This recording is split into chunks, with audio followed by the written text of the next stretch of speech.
আসসালামু আলাইকুম প্রিয় দেশবাসী,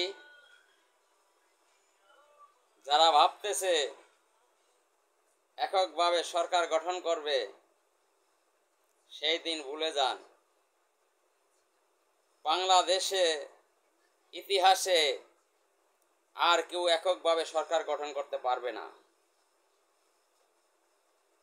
যারা খোলা মাঠে গোল দিবেন চিন্তা করতেছেন, সেই আশা ভরসা সব কিছুই আপনাদের বেচতে যাবে। আপনারা সেই বিগত দিনের স্বৈরাচারী কায়দার নির্বাচন, একতরফা নির্বাচন, প্রহসনের নির্বাচন, সেই কথা ভুলে যান। মানুষ এখন সচেতন হয়েছে, সোচ্চার হয়েছে, মানুষ পরিবর্তন চায়। ভোট কেন্দ্রে ভোট চুরি করতে যাবেন, কেন্দ্র দখল করবেন, পেশি শক্তি ব্যবহার করবেন,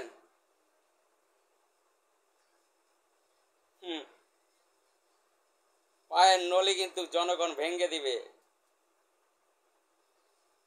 16 বছর আওয়ামী লীগ এদেশের মানুষকে ভোট থেকে বঞ্চিত রেখেছে। এর কারণ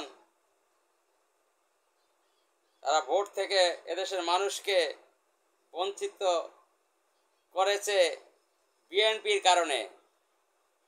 কারণ আওয়ামী লীগ যখন নির্বাচনগুলো করেছে, যেগুলোতে বিএনপি এবং অন্যান্য দলগুলো অংশগ্রহণ করেছে, বিএনপির নেতা কর্মীরা তাদের এজেন্ট দিতে পারে নাই, তাদের লোকজন ভোট কেন্দ্রে ছিল না, তারা খোলা মাঠে একা পেয়ে গোল দিয়েছে।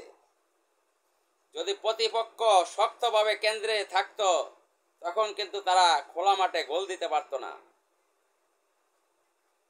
সেই খোলা মাঠে গোল দেওয়ার চিন্তা ভাবনা ভুলে যান। যদি ভুলে না যান তাহলে কাফনের কাপড় রেডি করে রাখবেন। ভোট কেন্দ্রে ভোট চুরি করতে যাইবেন, কাফনের কাপড় আগে রেডি করে রাখবেন, তারপরে ভোট কেন্দ্রে যাইয়েন। ভোট চুরির দিন শেষ করে দিবে এদেশের জনগণ।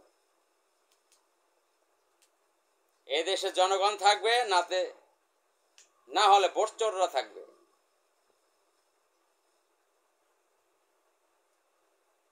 অনেক প্রতারণা করেছেন দেশের জনগণের সাথে, প্রতারণার দিন শেষ। এখন হবে নতুন বাংলাদেশ। আমরা নতুন বাংলাদেশ গড়ার শপথ গ্রহণ করেছি। যদি কেউ ভোট কেন্দ্রে ভোট চুরি করার চিন্তা ভাবনা নিয়ে কেন্দ্রে যান, তাদেরকে আগে সতর্ক করে দিতে চাই,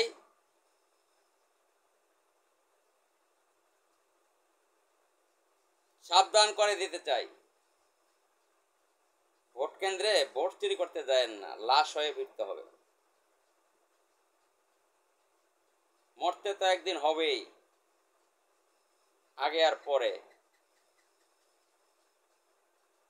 মৃত্যু যদি আমার কপালে থাকে তাহলে কেউই ফিরাতে পারবে না। জুলাই আন্দোলন থেকে শিক্ষা নিয়েন। অনেকে গুলি খেয়েও কিন্তু মরে নাই। পেট দিয়ে গুলি ঢুকে পিঠ দিয়ে বের হয়েছে, তারপরও বেঁচে আছে। রাখে আল্লাহ মারে কে। যদি মৃত্যু না থাকে, গুলি করলেও মানুষ মরবে না। আর যদি মৃত্যু থাকে, ওষুধ খেয়েও মানুষ মরে যায়।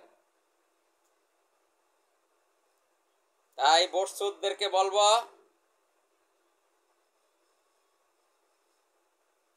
ভোট চুরির চিন্তা ভাবনা করেন না। ভোট চুরি করতে যদি কেন্দ্রে যান,